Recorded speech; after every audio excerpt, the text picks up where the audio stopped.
Welcome to multidisciplinary design optimization on many objectives and disciplines. Today we're going to make this step.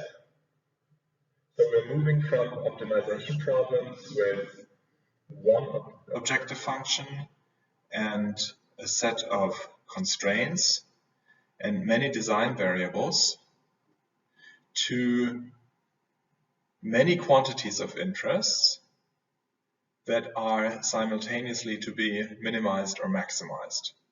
So in some sense is today's lecture a big step towards the title of this lecture, multidisciplinary design optimization.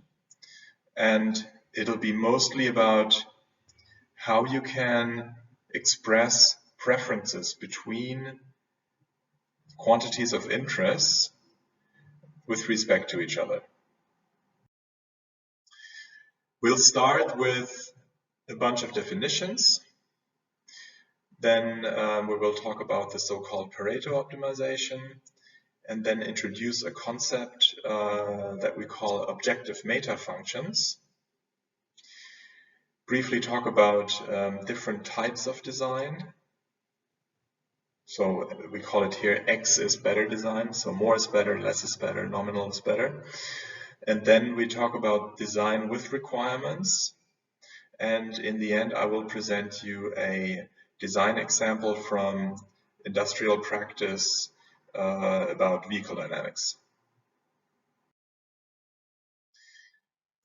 Let's get started by looking at our two-bar truss problem.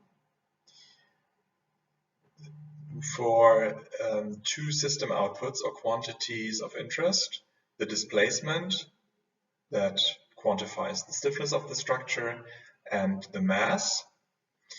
You can see the formula here on the right hand side, and to remind you of the setup, here is a sketch of the geometry, and there are two problems or two kinds of problem formulation that would be typical. One of them is to minimize mass with respect to some design variable, imposing a constraint on, to minimize the displacement with respect to some design variable, with a constraint on the mass. And for these numbers here, you would come up with a solution that is expressed by a design variable value of 150 square millimeters. There's an alternative problem formulation where you minimize mass and formulate a constraint on the displacement. And if you happen to choose as constraint value what you obtained as final value for the objective function on the previous optimization problem, you will end up with the same result. So you'll get an optimal mass of 2.86 kilograms for a design variable value of 150 square millimeters. That's not very surprising. And this is a way you could create a solution that is the same to both problems.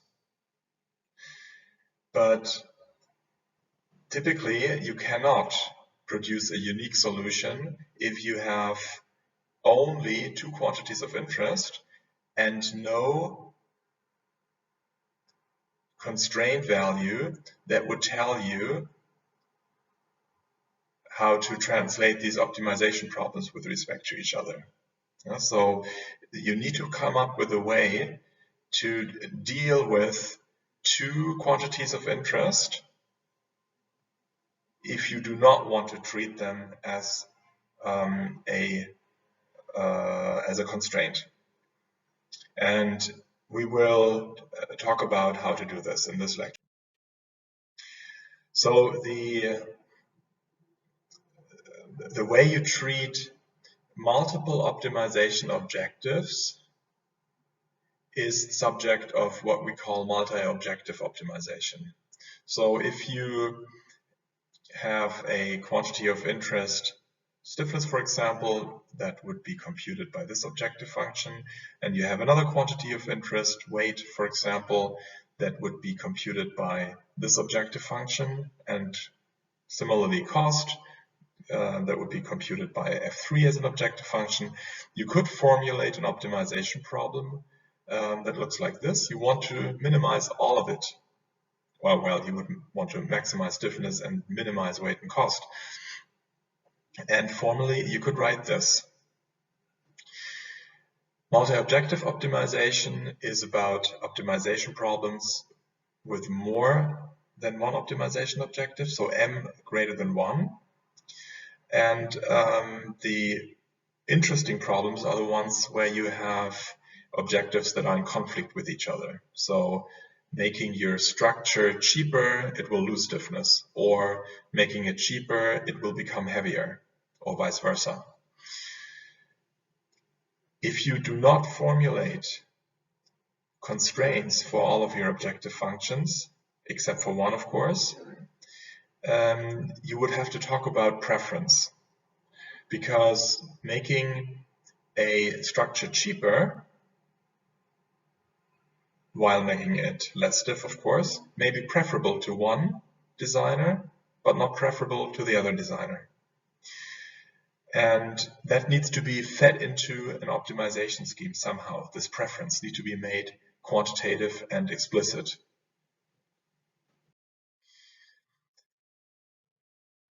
Multidisciplinary optimization is a little different from multi-objective optimization.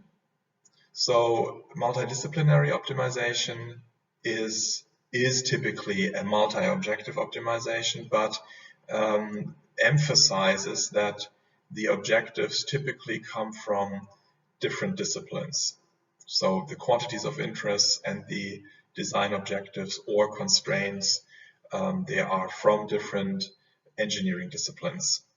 What a discipline is, well, that depends a little bit on the view. So you may view different types of simulation. You may call that a discipline. So structural mechanics, you could name a discipline. Fluid mechanics, you could name a discipline. But you could also adopt the function view and say that, well, the strength of, or the durability of your product, that's a discipline, versus vibration or comfort is a discipline, and within that discipline you may include structural mechanics and fluid mechanics. So that's a little subjective what you call a discipline, and then in addition there may be also an organizational view, so which is typically closely to the function view. So in large companies you have a department for crash, so you would call crash a discipline, or you have a department that takes care of acoustic properties, so you would call it a discipline. But you can say in general the challenge of multidisciplinary optimization, multidisciplinary design optimization, is to organize the flow of information. That's a little abstract, but what we mean by that is communication by teams, or computational tools, or solvers, optimizers, whatever, such that you obtain an optimal result. So today we'll have rather a focus on multi-objective optimization, so how to express objectives in a quantitative way such that preferences are taken into account. And in lecture 8 we will talk about, so that would be two lectures from now, we will talk about multidisciplinarity and how to consider that in the design and optimization process. So for today, focus on multi-objective optimization. Pareto optimality is something you can use to treat multi-objective optimization problems. Let's look at the two-bar truss problem and try to treat this without looking at constraints for either of the two objective functions, quantities of interest u or m. What you can see here is a diagram that illustrates the dependency of quantity of interest 1, the mass, on the design variable, the cross-sectional area. And here's a diagram that shows you the dependency of the displacement on the design variable am. So, and of course, the larger you make a, the larger you'll make the mass, and the larger you make a, the smaller the displacement will be. In a three-dimensional diagram where you have the two quantities of interest on the x and y axis and the design variable on the x-axis, you can get a full picture of how one design variable would affect two quantities of interest. And well, now we make another step and now look only at how quantities of interest are related to each other. And that's a diagram that lives only in the output space.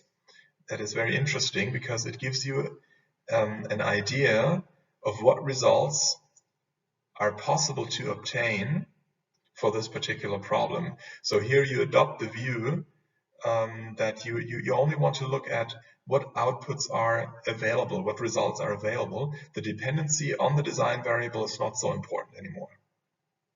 And this diagram you can use to, well, a couple of things. First of all, to develop an idea of what your preference would be, but also inspire something, a kind of diagram that we would need for the so-called Pareto optimality, which we will look at in the on the next slide.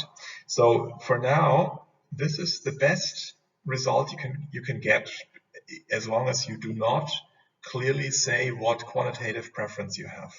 This tells you what all the solutions are that are available, and then you would have to say, well, I'd rather have a stiffer and lighter result, or a heavier and possibly less stiff result.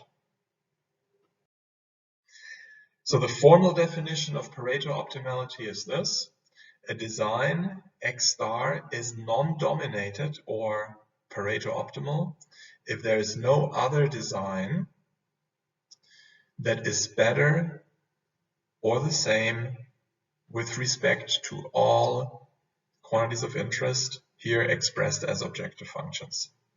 Okay, so if there were another design where at least one quantity of interest is better and all others are the same, then this design X star were dominated. And if there is not, then it is Pareto optimal. And if we look at the example, the previous example, and modify it slightly, so we extend it by adding more design variables, then this diagram that we looked at before, where we only look at the value of two objective functions or two quantities of interest with respect to each other, but do not care about the dependency on the design variables, then we would find a region that is covered with possible designs. So what you see here are projected sample points with varying values for these design variables, and they're projected on this output plane for mass and displacement. So each design here is a possible design, and this red line indicates those designs that would be non-dominated. So on that line, you cannot find a design that is better with respect, this line represents the designs that are non-dominated, in the sense that there is no design that is better both with respect to displacement and mass. So the nice thing about this concept of Pareto optimality is that it kind of digests all information that you have available as of now. So it doesn't tell you whether this design is better than this. So it cannot help you distinguish designs on the Pareto front, but it gives you at least the information that those designs are at least preferable to the other designs. So in this sense, it processes all available information, but well, the final decision you still have to make yourself, or the designer needs to make it. So good news is full information available. Bad news is there's still work to do. There is another disadvantage of this method to compute Pareto optimal designs, that really is only practical if you do it for two output quantities or for two quantities of interest. Well, if you try to do that in 3 dimensions, then it's already difficult to visualize, and in 4 dimensions already there is no way you can visualize the information that you get, or only with tricks. And then it really loses its value. And there are a bunch of algorithms to compute Pareto fronts, and one of them I'll briefly talk about on the next slide, which is called the normal boundary intersection. But then there are also other algorithms, like genetic algorithms, that you have available in MATLAB, and I believe that you will work with this in one of the exercises. So, but now let's briefly have a look at this normal boundary intersection algorithm. So the way it works is different from the algorithms that we've covered so far, and the reason for that is mostly that you are not looking for one optimum, but of course for a set of designs which is optimal in the Pareto sense. How do you do that? Well, at first you start by optimizing with respect to one quantity of interest and just ignore the other quantities of interest. You will, for example, end up with this design here. Then you run another optimization with respect to another quantity of interest, would end up with this design. By the way, the gray cloud here, of course, is the set of all possible designs. So if you created a sample of the design space and projected all output values or all quantities of interest onto the y1, yj plane, you would come up with this.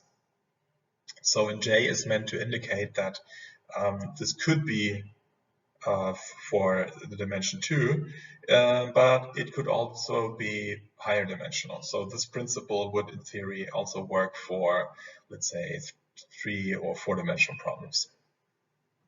So once you came up with these two optima, you construct a connection, and then you just try to improve your result in an orthogonal direction. And this way, so it's kind of like doing a line search, and this way you end up on that Pareto front. So, and if you're interested in more details, then there is also a paper that you could look at. I would leave it at this. I'm personally not a fan of Pareto techniques because of their limited use in higher dimensions. So there is a treatment that I prefer over Pareto optimization, and we call this, or the ingredient for doing this is called, or we call it, an objective meta function. Strictly speaking, objective meta function is not an established term in the research community. It is a term that we invented for this lecture, but I believe it really expresses well what it's about. So what we do is we replace our original problem statement with a vector valued objective function by 1 with a scalar valued objective function, and to express that this was not the original objective function, we just call this phi an objective meta function. Yeah, so phi essentially collects all quantities of interest and turns them into a scalar value. This is somewhat similar to penalty and barrier functions, where the values of constraint functions were assembled or condensed to a scalar value. However, there it was done for numerical purposes, and we're doing this here right now for a different purpose. It is really to enhance the optimization problem by information, in particular the designer's preference. So it's a very different thing to do, although it may be formally different. And the meta functions themselves, they are something that you would have to create, and it's meant to express your or the designer's preference. And we're going to discuss for the rest of this lecture 3 types, and they're by no means exhaustive, so that you could also look at other objective meta functions, construct them yourselves, but there are interesting mechanisms and insights that that we will gain by looking at these 3 types, which we'll call linear, quadratic, and worst case. So these 3 types of objective meta functions we're going to look at. Let's get started with the linear objective meta function. Well, as the name suggests, you just add your objective meta function, your quantities of interest, and you weight them by a weighting factor, which expresses your preference. You need to make sure that that you can actually add these quantities that end up being here. So that's what, just for the correct physical dimensions, your weighting factor needs to also include physical dimensions. So if you add some displacement plus a factor times mass, this factor should have the dimension length by mass. So for example, we could decide that 1 millimeter of reduced displacement is worth 1 kilogram. So our weighting factor would be 1 millimeter per kilogram, and what you would end up with is this optimum. Well, this is the way how you would obtain the solution. This is just formally it's very simple. You just look at the local minimum of your objective meta function and then come up with this result. So what does that mean graphically? When you look at our plot of quantities of interest, you will recognize this line that we discussed before. So that tells you how your quantities of interest are related with respect to each other. And now we added extra lines, and these lines here, they are contour lines of equal values of your objective meta function. So these lines give you an information how these 2 levels here are related to each other. So where u and m produce the same value for an objective function. The thick blue line tells you about the dependency between the quantities of interest and your design variables. Yeah, so in this plot here, you essentially unite informations from 3 levels. There is one interesting property that can be observed here, that the optimum with respect to your objective meta function you will encounter where the contour lines of phi are tangential to your Pareto front. And that's a very important property, that you can also use for visual evaluation. And it is true, because if you imagine that, let's say the opposite were true, so let's look at a design Y alternative right here, then in the immediate neighborhood you can find something that's better.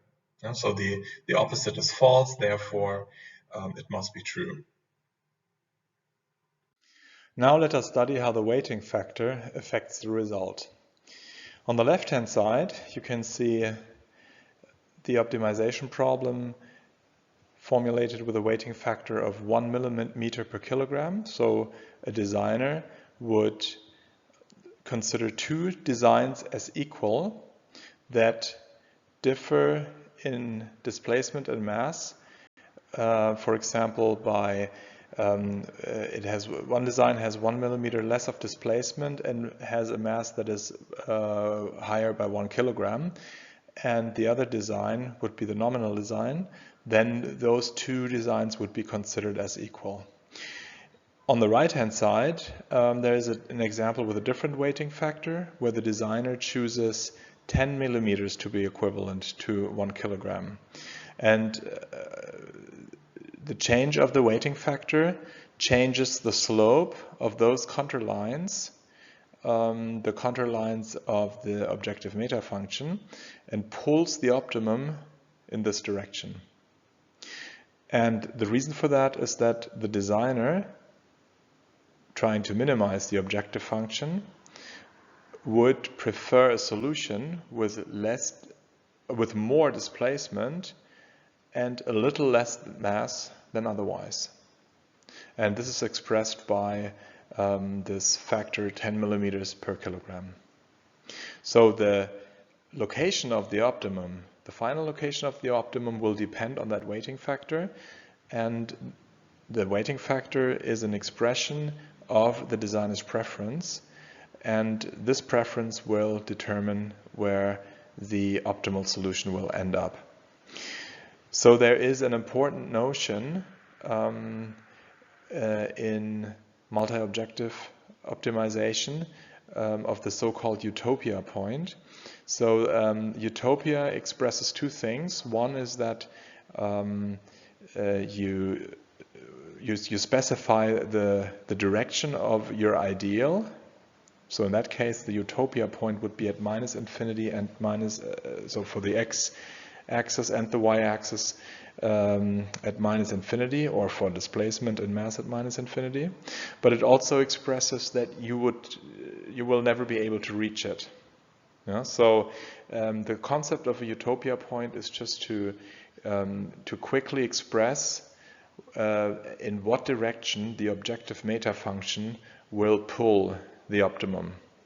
So, and the utopia point here would mean that you try to get as far in this direction as possible.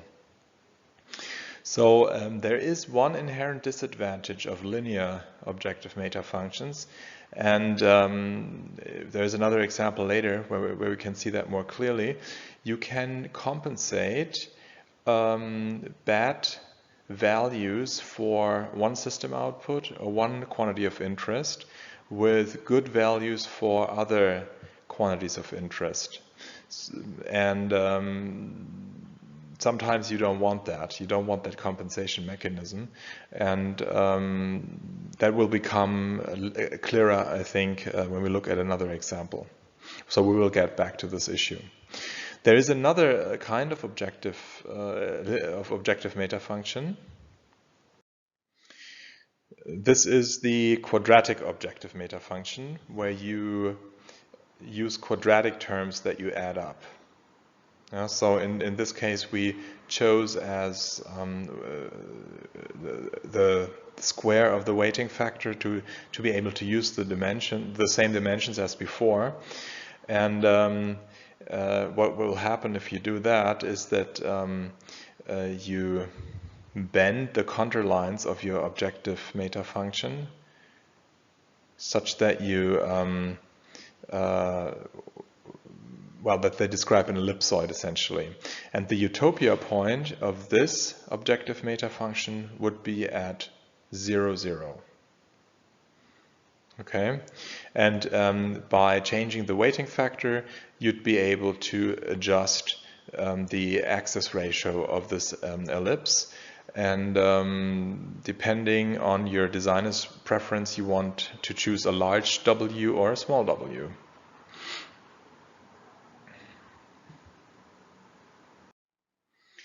Then there's a third type that we talk about in this lecture, which we call the worst case objective meta function. And the worst case objective meta function just pulls out the worst value of your quantities of interest, and in order to make them comparable, again, you need some kind of normalization or weighting factor that makes sure that both expressions will have the same physical dimensions. So this would look like this here, so the contour lines of the objective meta function in the output space look like this. So rather than lines for the linear objective meta function and ellipses for the quadratic objective meta function, we have these little well, like parts of a rectangle. And so what you can tell here already by looking at it is that these objective meta functions, they will have one particular feature. So if you were able to, for example, during an optimization process, to decrease displacement at a particular design, then for example, here at this point, if you decrease your design, you will not change the value of your objective meta function. Or similarly, if you decreased mass here, you would not change the value of your objective meta function. Although you improve the result without because you're reducing one quantity of interest without changing the other quantity of interest. And that's something that this kind of objective meta function cannot take into account. And so we call this a blind spot that is associated with this kind of objective meta function. It has a different advantage though. That's why I actually like this objective meta function a lot. It is useful to express exactly what you need. We will get back to that when we talk about requirements. So for now, just keep in mind, it has this blind spot. And also another numerically relevant feature, there's a kink where it is not differentiable right here. And that may cause trouble when you run gradient-based optimization methods. So let's look at a little overview. These contour lines express the designer's preference, and along these lines the designer considers designs as equivalent. The contour lines, they are specified by a particular objective meta function, and they represent the relation between these two levels here, so objective meta function and quantities of interest. The system response that is possible is expressed by this relationship. So the relationship between quantities of interest and design variables. And when you plot all possible system responses in the output space, in a diagram where you use only quantities of interest on the axes, then you will obtain Pareto fronts and the area of realizable system responses, and where the contour lines of your objective meta function are tangential to the Pareto front, there will be your optimum. And depending on how you choose your objective meta function and your weighting factors, you will end up having an optimum here or here or here, somewhere on the Pareto line. So we're going to work on a little overview, and this overview will tell you for what we call X is better design. I'm going to explain that in a second.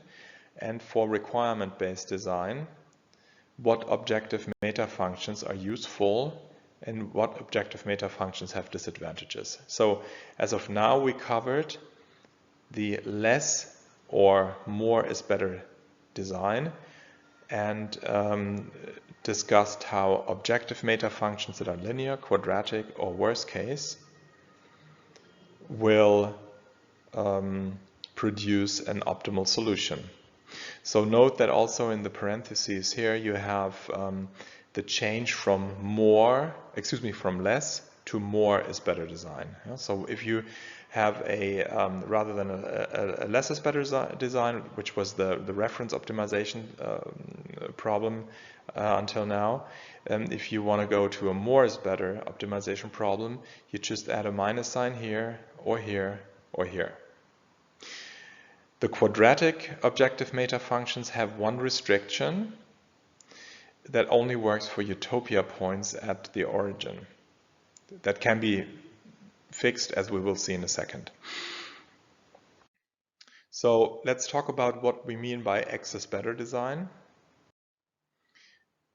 So when you minimize stiffness, you have an optimization problem of the type less is better.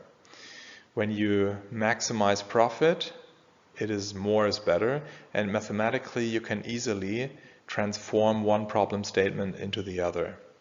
There is a third type though, and that's a little different, and this type of problem we call nominal is better. Yeah, so you minimize the distance from something like a target value. Yeah, so you pull the optimizer towards that point here, and this is the reference point where you wanna go, or the nominal design. And this is very typical. For example, I'm going to give you an example from vehicle dynamics. When you design vehicles or the chassis of vehicles, you typically don't pursue more is better or less is better design goals. Very often you have nominal is better design goals, because vehicle dynamics is often closely related to a particular character that you want to give to a vehicle. And so for one example, for particular vehicles you want to realize a particular roll angle. So you want, while cornering, going in a circle, you want a very sporty vehicle to have a small roll angle, and you want to have a more comfortable vehicle to have a larger roll angle. And so you wouldn't just necessarily minimize the roll angle, because that would confuse the customer, because he would expect to have a large roll angle in a comfortable vehicle. And in this case, you formulate your design problem using a nominal is better kind of problem statement. So for nominal is better design, you can modify the objective meta functions that we just looked at by adding the target value. And now, if you use a linear objective meta function, you would add the absolute values of the differences from the target value. And what that means in terms of designer's preference is shown here. So in this diagram that shows the contour lines of the objective meta function, you can easily see what designs are equivalent. So these designs would be considered the same, because using this function, they have the same distance from the optimum from the designer's perspective. And then you could argue, well, but the distance here is much bigger than the distance here. And if that's something that you want to take into account, then you probably rather would like to use a quadratic objective meta function, because here you have something that looks more like a situation where you have a correspondence between a geometric distance and a performance distance. But then again, that depends on your view and whether or not you would like to consider these designs as equivalent or these designs as equivalent. And then my personal favorite, the worst case nominal is better design objective meta function would give you something like this. So that would tell you for each quantities of interest, the largest deviation from your nominal value. So you get again rectangles, but they have a different orientation from this.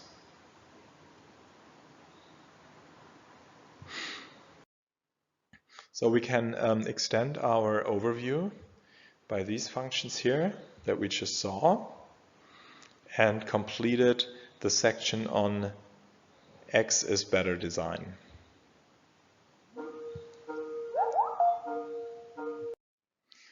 Now let us continue with design based on requirements. And let's look at this simple engineering problem, problem number 8. Find a cross-sectional area A, our design variable, that realizes first a displacement of UC or less, and second a mass of MC or less. C stands for critical. So we specify in the problem statement a critical or threshold value, and the problem is reduced to finding a design variable such that the quantities of interest stay below these threshold values. Well, here are the objective functions again. And here would be the design goals expressed mathematically. So we're looking only at constraints right now in optimization language. Well, there is a fine distinction between requirements and constraints. A constraint is a mathematical expression, it's a condition. And a design goal or a design requirement is something that comes from the engineering perspective and that will be cast into a mathematical constraint. Yeah, so they're definitely similar, but design goals and requirements, they have a story. They have a reason why they're there, and constraints are just pure math. In this problem formulation here, we include the perspective that it's not so important to make it as small as possible. We only include the perspective, make sure that it's below this threshold value. And the rest I don't care about. And often that is very useful for a couple of reasons. One of them is that you have a condition now that can be either satisfied or not. If you tell a designer, please make it as small as possible or as light as possible, then any solution that he would give you that would be okay unless you could verify that he indeed found the smallest possible. So meaning the verification criterion is very difficult for you to access. If you formulate a criterion like this, it's very simple because you can just look whether this was satisfied or not. That's one advantage. The other advantage is that you, by doing this, you provide or you leave freedom to optimize other quantities of interest that you haven't considered yet. That's something we will talk about in the next lecture and 2 lectures from now. So that's important when you do multi-objective optimization in a non-monolithic way. So if you do it in a distributed way, this is important. So in essence, you drop the optimization statement and you just want to make sure that you stay below those threshold values or above, depending on what kind of problem you're looking at. And you will use numerical optimization nevertheless to change your nominal design towards that direction. But once you're satisfied this requirement or that constraint, then you're done. And that changes the perspective on design.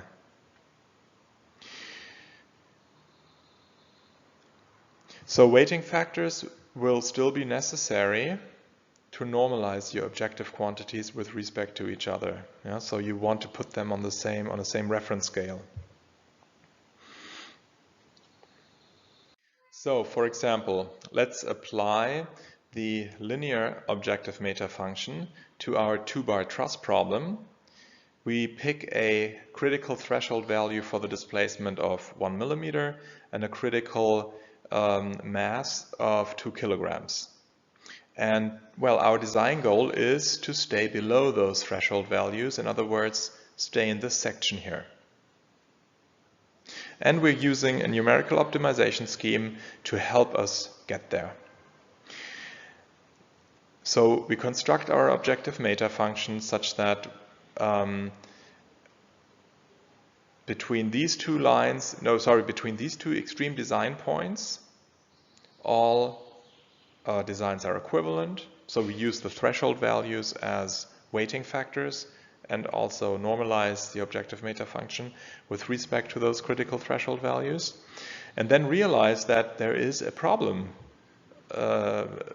associated with the linear objective meta function.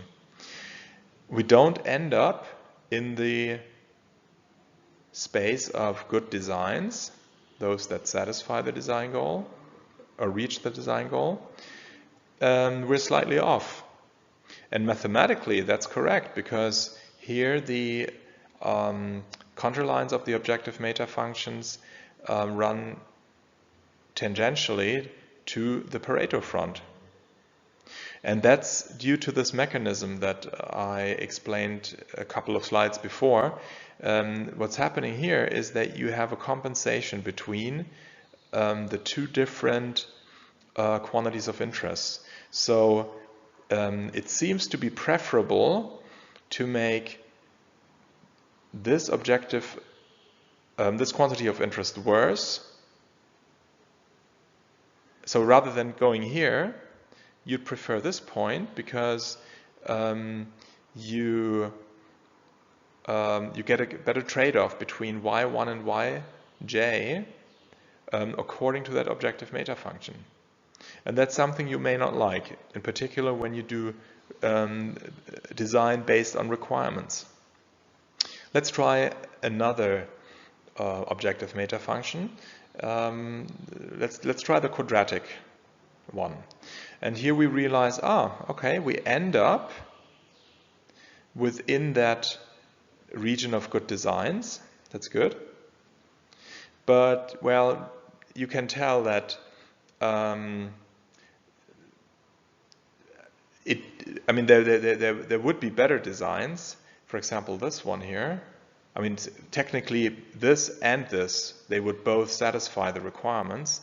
But still, once you have satisfied your requirement, it would be nice to nevertheless decrease stiffness and mass. Although officially, of course, you don't care about, but it'd be nice to get that as an extra bonus.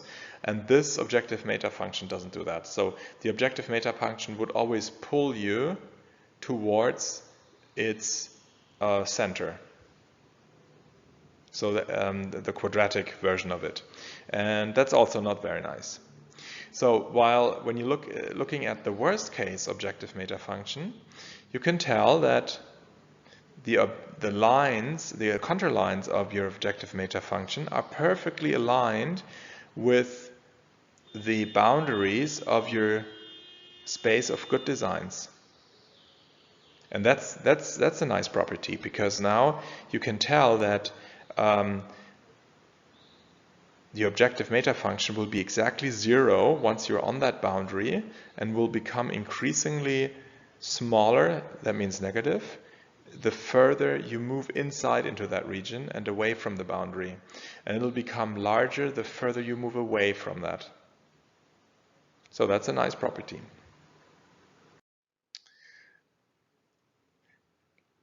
Let's look at this in more detail. So what we just saw is again shown here now for a diagram that we rarely use, but we will use it this time. So we have an output, a system output here, or actually two. So it'll be the displacement, but with reference to the critical threshold value and normalized by the critical threshold value. So if this is larger than 0, you violate your design goal. If it's less than 0, you satisfy it. And the same we plot for the mass. So larger than 0 would be violating the design goal. Less than 0 would be satisfying it. And you can tell that this region here, in this region, you would satisfy your design goal with respect to mass. So that goes all the way down to 0. Actually, when you have a cross-sectional area of 0, you'll have 0 mass. That's great. Huh? So you're very far away from your threshold value that you picked in the beginning, or that you were given as part of your problem statement. Well, and vice versa, when you look at the displacement beyond this critical threshold value, increasing your cross-sectional area further and further and further will reduce your displacement further and further. So this is good from this perspective. But if you look at the intersection of both regions, only this interval will be good. And you can tell that this thick solid line is the objective meta function that tells you where you are in reference to the good region. If you're above 0, you are not in the good region. If you're below 0, you are within the good region. And the magnitude, or how far you are below 0, is some indicator of how far you are away from the boundary, and could be used also as a measure of robustness, which is something we will talk about in the next lecture. Okay, so now let's look at this in a two-dimensional setting. Here we have two input variables, design variables, alpha and A. And now you can also tell that, well, this is the contour line of the displacement function, and this is the contour line of the mass function. And the contour lines of your objective meta function now, they look very similar, only that they build the cross-section of both. Okay, and so now you understand why the worst case objective meta function is constructed the way it is, because it is particularly useful for design based on requirements.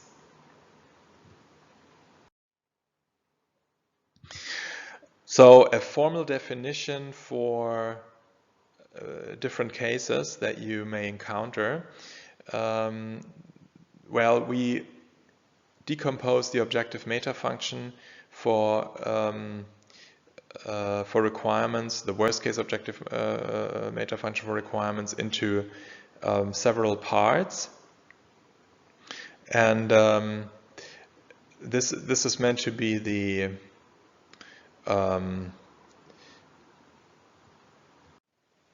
union of contributions of the quantities of interest. So for each quantity of interest, you construct something like this. Yeah, so that would be capital Phi. And well, depending on whether you have two-sided requirements or one-sided requirements, you would use either this term or this term. So a two-sided requirement means that you have a threshold value from both sides, and we'll call those threshold values the lower limit and the upper limit. And a one-sided requirement would look like this. So this is where you have only a threshold value that you shouldn't either exceed or that you should stay above of. And for two-sided requirements, we make this contribution to the objective meta function a set of two values, one for each boundary, and the same for one-sided requirements, but only containing one term. There is a distinction now for that is relevant for normalization. If you have a two-sided contribution to your objective meta function, and the upper minus the lower limit is positive, well, which it is supposed to be by definition, then you use as a normalization factor just the size of that interval, that target interval, so to speak. If you have a one-sided requirement and that threshold value is unequal to 0, then you can use that threshold value to normalize. If you have a one-sided requirement that happens to be 0, then you need to come up with something, because now you don't have a problem-specific scale, and then you have to come up with a normalization that makes sense in the optimization context. So, for example, you could choose a characteristic length, or you could choose a, for example, when you normalize cost, you want to take a reference measure and take the cost of that reference measure as normalization factor to make your cost comparable with respect to other aspects like or other quantities of interest like weight. And by choosing this normalization factor, you determine the weighting factor that is used to compare different quantities of interest with respect to each other. So for using worst-case objective meta functions for requirements, you need to know your threshold values or your normal, your critical value in the sense of a one-sided threshold value, or your threshold values for upper and lower limits. The nice property of it is when you know that when it's below 0, that all requirements are satisfied. There is no compensation mechanism built in like we observe for linear objective meta functions. And the disadvantages are that it's not smooth, and that may sometimes be numerically more challenging. And the other disadvantage is the blind spot. So it can only try to improve the worst system output. And if that's not possible for whatever reason, it will not improve the other system outputs. It will get stuck at this point. We'll see an example of this in a second. This is to complete the full overview. So here we can see the expressions now for the objective meta function. We discussed all of them. So the footnotes tell you the particular disadvantages. So for the linear and quadratic objective meta function, you have no information on whether or not your design satisfies the requirements.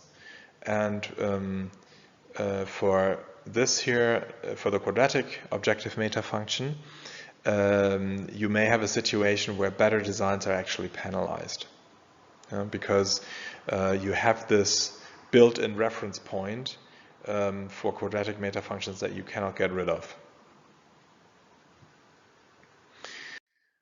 Now let's look at an example from development for vehicle dynamics.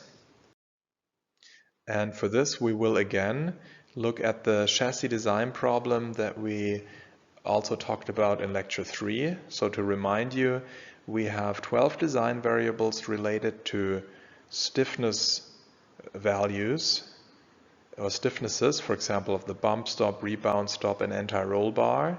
Those are spring elements in your chassis to prevent it from rolling, and but also vertical stiffness elements to prevent to prevent shocks, or when you hit a bump, that that this impact is not there is no impact on the vehicle structure. So the bump stop is to soften the blow essentially. And there are also design variables related to the chassis geometry, so the wheelbase, the position of the center of gravity of the vehicle, and that's it. The quantities of interest are related to typical driving maneuvers. In that maneuver, which is called steady state cornering, we're going to look at the maximum lateral acceleration that the vehicle can realize, and also the roll angle at a lateral acceleration of 7 meters per square second, of 7.7 meters per square second. No, 7 meters per square second. And also, well, the so-called roll moment distribution that also has to stay within threshold values. So this is a situation of a nominal is better design. AY would be more is better design. Phi would be nominal is better. And then there is another maneuver, which we call sign withdrawal. It's a double lane change maneuver that typically, or that challenges the vehicle to not lose stability. And for this, we evaluate the so-called maximum of a slip angle. And this you want to have as small as possible, so therefore this would be a less is better design. And then you also, in that maneuver, you measure the vertical forces acting on your tires. They measure the tendency of a tip up, of losing contact with the street, and you want that force to be as large as possible. So therefore, this is a more is better type of design. So this is the overview over all the design variables that we're looking at and all the quantities of interest we're looking at. So we have 5 quantities of interest, and this is a first impression. This we've seen before in lecture 3, but this gives you an overview over how designs are distributed. So we are in the output space right now. We're looking at quantities of interest only, and this is the result of a random sample of the design space.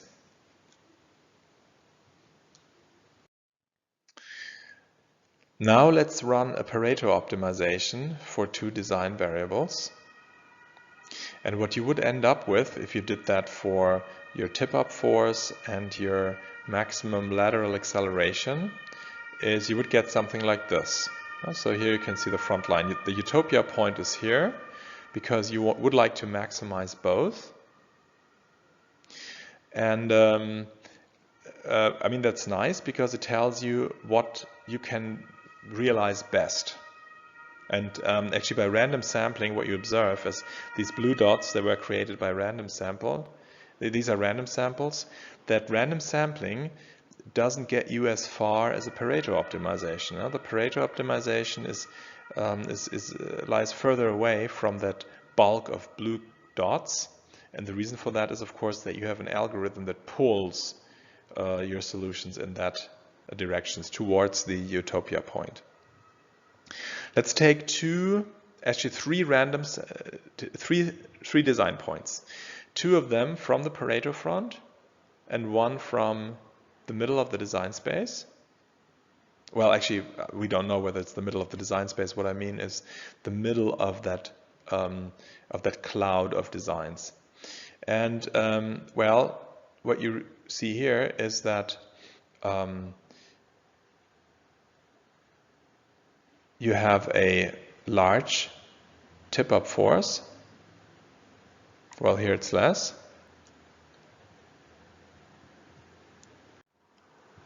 And a large lateral acceleration, 9.7, 9.6 meters per square second. Well, but unfortunately, your slip angle, your maximum slip angle that you want to minimize is fairly large compared to what you have in the middle. And that's bad. And the reason is not, I mean, it's not very surprising that this is that we encounter this. The reason for that is simply that when you run a two-dimensional Pareto optimization, some quantities of interest here are not considered. So the slip angle was not considered, and therefore you obtain a bad result for the slip angle. So this is not really helpful for you. Yeah, that this way you get an optimization result that only improves lateral acceleration and the tip-up force, but you make the other performance measures, you may make them really bad. Now let's apply what we saw before. Let's construct an objective meta function, and let's do that at first without requirements. We do that as a combination of X is better designs. And first we're using a linear type, and well, for the roll moment distribution we do have a target value because it's a nominalist better design. We use that. Then we have a target value for our roll angle, but we don't have one for our lateral acceleration, so we try to maximize this, which is saying that we minimize minus the lateral acceleration. The same we minimize the slip angle and we try to maximize the tip-up force. And the weighting factors we choose according to this. We just make a pairwise comparison and argue, for example, that an increase of lateral acceleration of 0.2 meters per second squared would justify a decrease of tip-up force of 100 Newton. So that's something that we would consider equivalent for from our gut feeling and our experience from previous designs. We do the same thing for our quadratic meta function and for the worst case objective meta function. And now, even before we look at the optimization results, we can tell a problem by this combination here, a worst case objective meta function with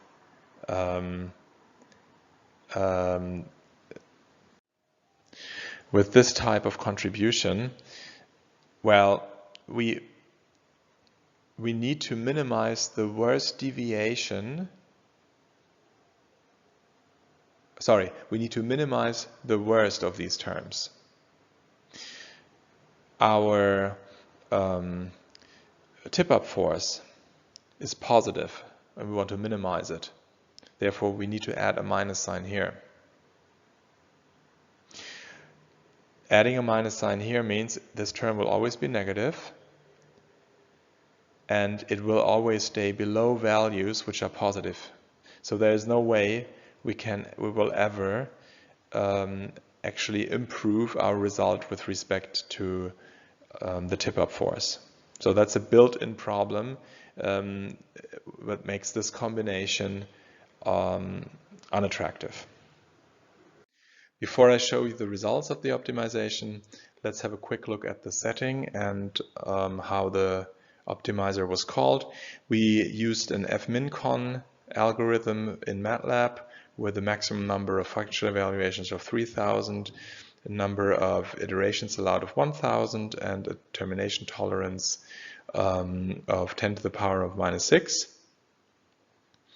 And this is the way it was called in MATLAB. And here by the value of the objective function, you can tell that how it is decreased, and then that the termination tolerance was actually reached in order to finish the optimization process. And this is the result that we got. So for the three different objective meta functions, we got those results. Those dashed lines indicate the position of the utopia point. So, or the nominal design that is to be reached. So in this case, we have two quantities of interest for which we choose a nominal is better design. Then here the lateral acceleration is to be maximized, but the roll moment distribution, of course, is a nominal is better type design. And this is the overall result. And well, now you can choose your favorite. I guess what looks bad is the red one, you could say. So perhaps the quadratic objective meta function doesn't perform very well. It's difficult to say, because of course the optima or the objective, the quantities of interest, they're all different. Very difficult to compare. Now let's look at the objective meta function for requirements, and also look at three cases: a linear version, quadratic, and worst case. And the requirements we chose are here shown in this table. And whenever there was a less is better design, we chose a one-sided requirement, or for a more is better design also. And whenever there was a nominal design, nominal is better type of design, we chose a two-sided requirement. And by implementing the objective meta functions, we realized that there's another problem. For the linear type of function, it doesn't really make sense to apply that to a two-sided requirement, because those two terms will just exactly compensate each other. Doesn't make sense. And now when we do that, we come up with a slightly different result. And what you see here now is the requirement. So this would be the target region for a two-sided requirement. This would be the target region for a one-sided requirement. And what you can tell here now is that apparently the linear objective meta function delivered a result that does not satisfy the requirement. So something that we talked about before. The red, which is the quadratic objective meta function, well, just barely made it. So here we're just inside the target region. And the worst case objective meta function, well, it's also on the boundary here. In that case, also barely made it. But you can tell now how a distinct criterion that tells you whether you reached your design goal for each quantity of interest can actually be helpful to assess your result. Makes life much easier.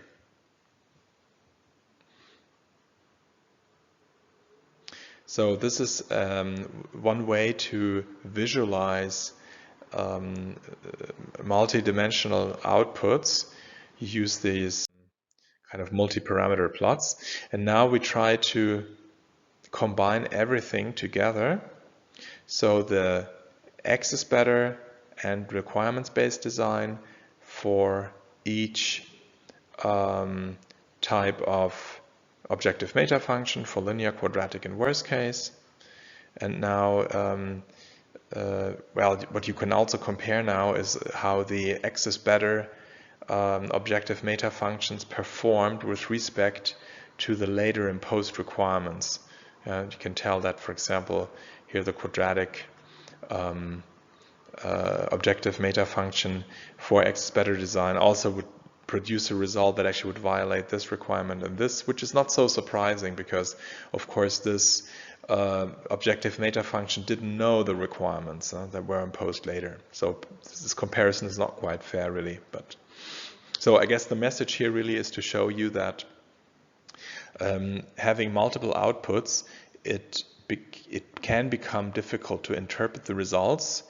One way to provide a simple interpretability is that you specify clear target criteria or target regions for your quantities of interest, which will end up in a requirement-based design for which the worst case objective meta function is particularly useful.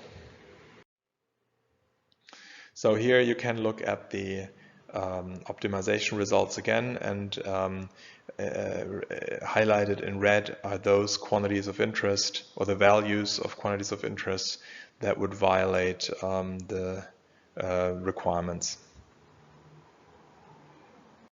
Let us summarize with a couple of recommendations. When you set up an objective meta function, you want to first find out whether you have an optimization problem of less is better, more is better, nominal is better type, or a mix of those. Then, in order to express the objective meta function, you need to think of what designs are equivalent for you.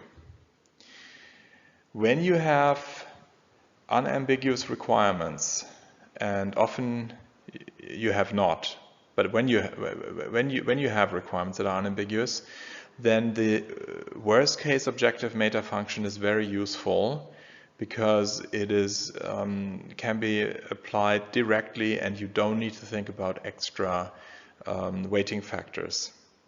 If you do not have it, then you should normalize with subjective weighting factors in order you pick your equivalent solutions. Sometimes you may want to change the type of objective meta functions. So often you can use a linear quadratic function that is numerically